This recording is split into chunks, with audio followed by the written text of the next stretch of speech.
दोस्तों नमस्कार। मोदी सत्ता की जान गुजरात में क्यों फंसी हुई है और दिल्ली की सत्ता को गुजरात की सत्ता के विस्तार के तौर पर क्यों देखा जाता है और मौजूदा वक्त में मोदी सत्ता को इससे पहले के तमाम प्रधानमंत्रियों से अलग क्यों आंका जाता है और यह सवाल बार बार क्यों हवा में रेंगता रहता है कि दरअसल मोदी के गवर्नेंस के तौर तरीके इससे पहले के प्रधानमंत्रियों के गवर्नेंस के तौर तरीके से बिल्कुल मेल नहीं खाते हैं, जबकि हर प्रधानमंत्री किसी न किसी राज्य से निकल कर आया। बावजूद इसके उस राज्य की राजनीति और दिल्ली की सत्ता के बीच कोई तारतम्य किसी वक्त नजर नहीं आया। लेकिन फिर ऐसा क्या है कि मौजूदा वक्त में गुजरात की सांसें और गुजरात को लेकर दिल्ली की सत्ता की सांसें अटकी हुई हैं। 27 बरस से बीजेपी की सत्ता है।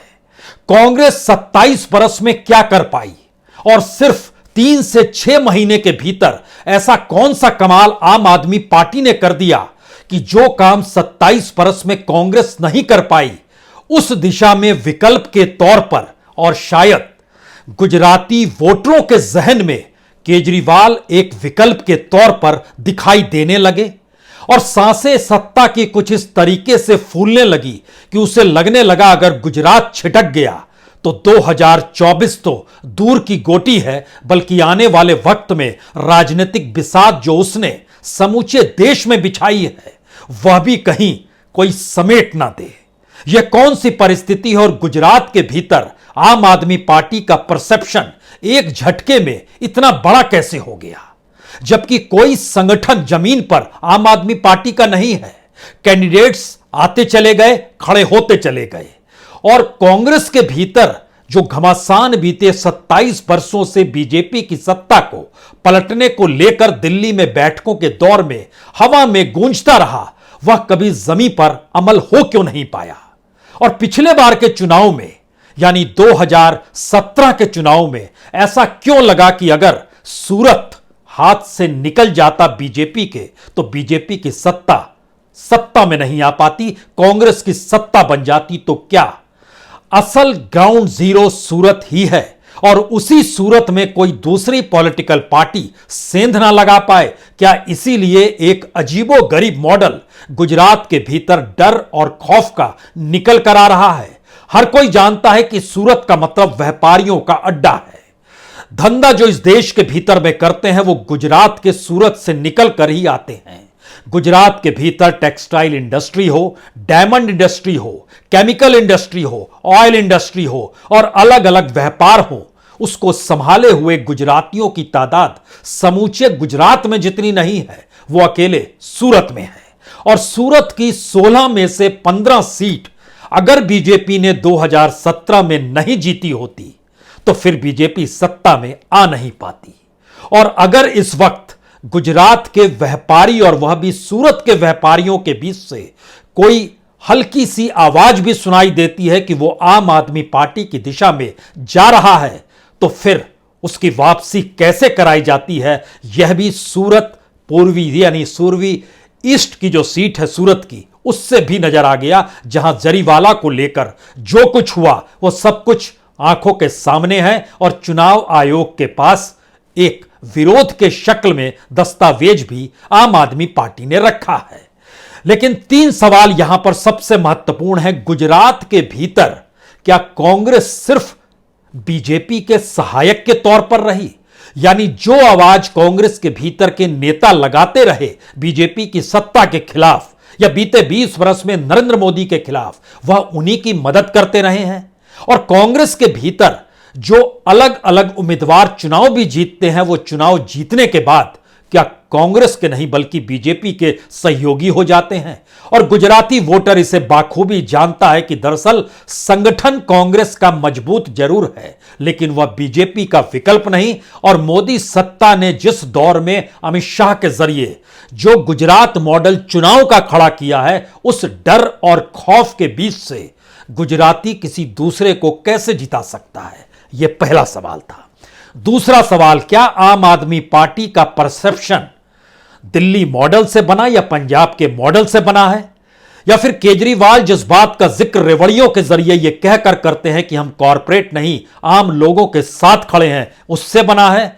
या फिर इसके भीतर का तीसरा तत्व यह है कि दरअसल गुजरातियों को यह महसूस होने लगा कि दरअसल केजरीवाल या आम आदमी पार्टी के भीतर जो कार्यकर्ता हैं, जो टिकट पा रहे हैं, जो लोग हैं, वो लड़ने को तैयार हैं। और शायद इसीलिए विपक्ष की भूमिका भी कांग्रेस ने नहीं निभाई, लेकिन आम आदमी पार्टी सूरत में, वडोदरा में, कच्छ सौराष्ट्र के इलाके में, अहमदाबाद में तमाम जगहों पर विरोध प्रदर्शन करते हुए सड़क पर नजर आने लगी। और उसके बाद गुजरात के वोटरों को लगने लगा यह शायद लड़ सकती है। तो यह क्या जमीनी कैडर के बदले एक ऐसे परसेप्शन को खड़ा उस जनता ने किया जो कि विकल्प चाहती है, लेकिन कांग्रेस के तौर पर उसे विकल्प नहीं मिल पा रहा है।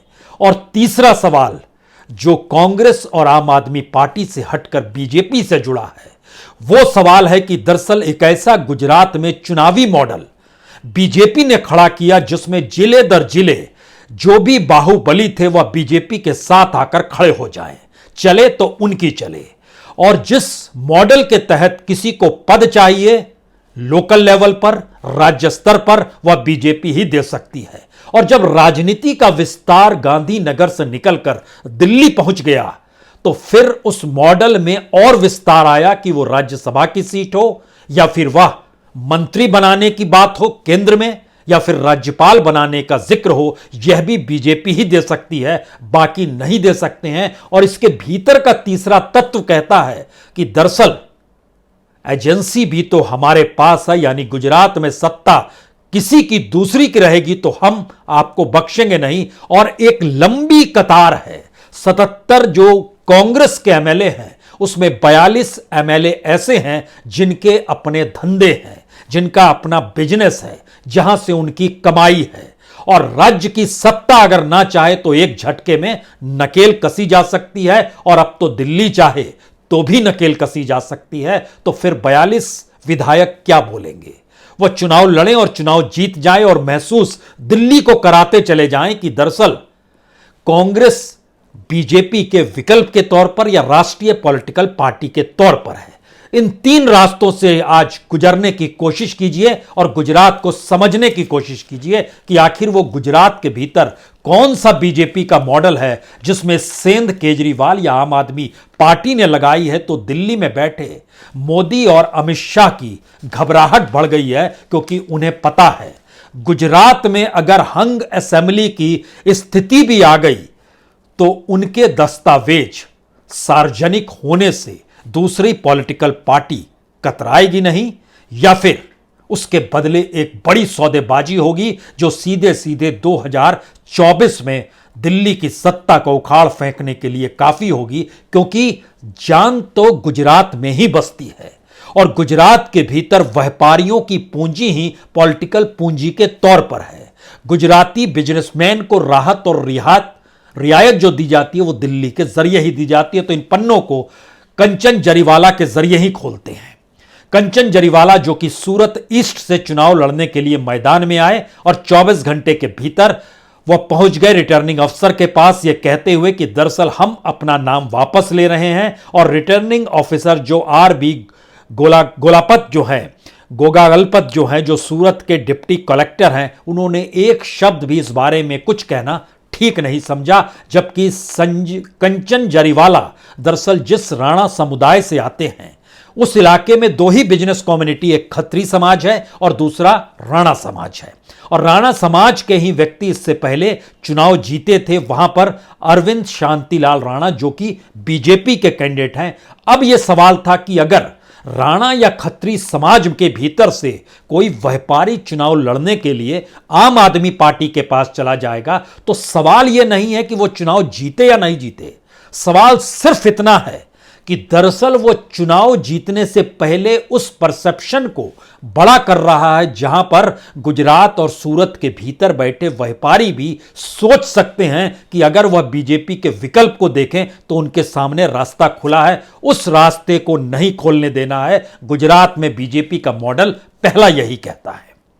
इसीलिए चुनाव वो जीते ना जीते इस पे गौर मत कीजिए। उस वातावरण और उस जो डर का और जो मैसेज देने का मॉडल है कि आप बीजेपी के साथ रहें, खुश रहेंगे। और इसीलिए गुजरात के एक व्यापारी कहते हैं, दरअसल वहां तो एक ही बात चलती है कि आदेश है मुल्क में शांति रहे, और आदेश इस बात का है कि आप हमारे हिसाब से चलें।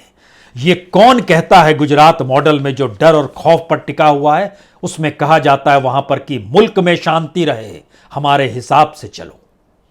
और यही आला का निर्देश है। तो आला कमान कौन है, निर्देश किसका है, मॉडल कौन सा है? यह दरअसल कंचन जरीवाला जो कि सूरत ईस्ट से मैदान में उतरे थे, उनके जरिए बात को समझी जा सकती है। ये जानिए कि 2017 में 72,000 वोट मिले थे बीजेपी के कैंडिडेट अरविंद राणा को, और दूसरी तरफ कांग्रेस के जो भरीचा नितिन कुमार ठाकुरदास थे उनको लगभग 60,000 मिले थे।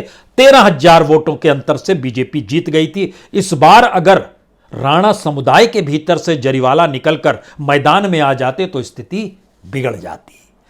बिगड़े ना बिगड़े, मैनेज कर भी लिया जाता, लेकिन मैसेज पूरे सूरत में चला जाता। और सूरत का मतलब जिन 16 सीटों पर जीत हासिल की थी, उन 16 सीटों की परिस्थितियां नाजुक हो जाती, क्योंकि गुजरात की सिर्फ एक मांडवी सीट है जहां पर आनंद भाई चौधरी जो कांग्रेस के हैं 50,000 से ज्यादा वोटों से उन्होंने बीजेपी के कैंडिडेट को हरा दिया था। लेकिन उसके बाद और उसके अलावे अगर सूरत को परखना शुरू कीजिएगा, सूरत ईस्ट में 13,000 वोट से हराया अरविंद राणा ने। नॉर्थ सूरत में कांतिभाई वालार ने 20,000 से ज्यादा वोटों से कांग्रेस कैंडिडेट को हराया। पश्चिम में पुरनेश मोदी ने हराया 77,000 वोट से। जो महुआ की सीट है जो कि सूरत के शहरी इलाके में ही आती है, मोहन भाई डोडिया, उन्होंने 6,433 वोटों से हराया। मंगरोल की जो सीट है वहां गणपत बसावा ने 40,000 से ज्यादा वोट से हराया। अब इसमें देखिए सूरत के भीतर जो आवाज निकल कर आई सूरत ईस्ट से, उसकी एक आवाज आपको माजुरा में भी सुनाई दे सकती है। माजुरा में हर्ष सांघवी 85,000 वोटों से पिछली बार जीत के आए, जैन समुदाय से आते हैं। इस बार जैन समुदाय के व्यक्ति को, बलवंत जैन को, कांग्रेस ने भी टिकट दे दिया। लेकिन महत्वपूर्ण बात यह है कि आम आदमी पार्टी के साथ एक वक्त सूरत के असिस्टेंट इनकम टैक्स कमिश्नर रहे पीवीएस शर्मा आम आदमी पार्टी में आ गए, तो यह मैसेज एक झटके में बड़ा हो गया। यानी विरोध करेंगे तो हम आम आदमी पार्टी के पास जाएंगे। यह है असल का परसेप्शन का खेल, जो जमीन के भीतर कैडर नहीं देखता है, उसके आगे की बात करता है। और यह सूरत के भीतर अगर सेंध आम आदमी पार्टी लगा लेती है तो फिर मैसेज बहुत साफ है कि गुजरात में बहुमत में आना मुश्किल पड़ जाएगा बीजेपी के लिए, क्योंकि जो सौराष्ट्र और कच्छ का इलाका है वहां पर आम आदमी पार्टी ने कांग्रेस को बहुत पीछे छोड़ दिया है। यह एक सच है।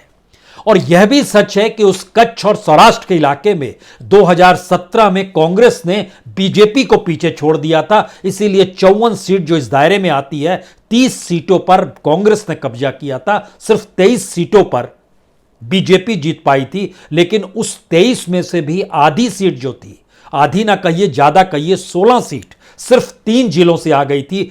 कच्छ में 6 में से 4 सीट बीजेपी जीती, राजकोट में 8 में से 6 सीट बीजेपी जीती, और भावनगर में 7 में से 6 सीट जीती। यानी 16 सीट यहीं से मिली थी, और बाकी के जो 10 जिले हैं उसमें सिर्फ 7 सीट बीजेपी जीत पाई थी। यानी बीजेपी को लेकर कच्छ सौराष्ट्र पहले से खारिज कर चुका है।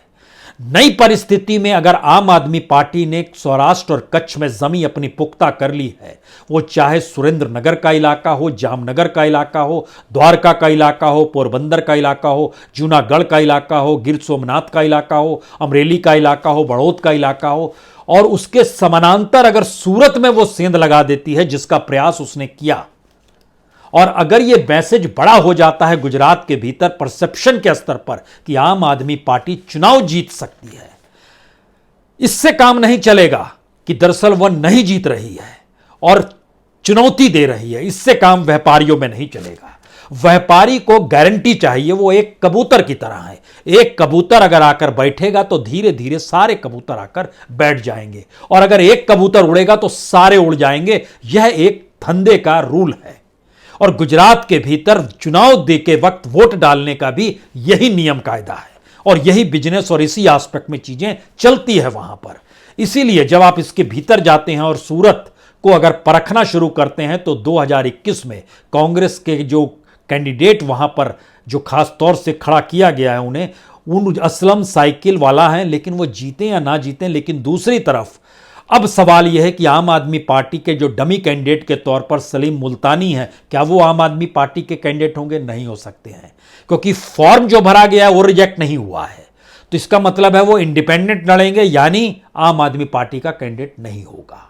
और इसीलिए आम आदमी पार्टी दिल्ली तक वो लड़ाई लड़ रही है, क्योंकि मैसेज एक सीट और एक व्यक्ति का नहीं है। मैसेज है दरअसल उस कम्युनिटी के भीतर के डर को निकालना, क्योंकि एक के बाद एक इंडस्ट्री जब गुजरात में डूबी, वह कोविड काल हो, वो जीएसटी काल हो, या वो नोटबंदी का काल हो, लेकिन आपने सत्ता के खिलाफ एक चूं भी सुनी नहीं होगी। दिखाई दी आपको टेलीविजन स्क्रीन पर सूरत में आंदोलन करते हुए टेक्सटाइल इंडस्ट्री से जुड़े हुए मजदूरों की तादाद।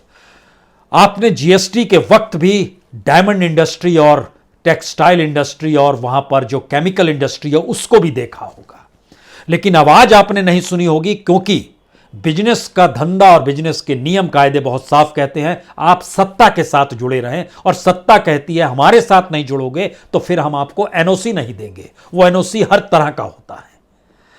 तो गुजरात के भीतर जिस परसेप्शन को आम आदमी पार्टी ने सूरत के जरिए पैदा करने की कोशिश की, दो ही सवाल हैं, क्या वह खारिज हो गया या खारिज कर दिया गया?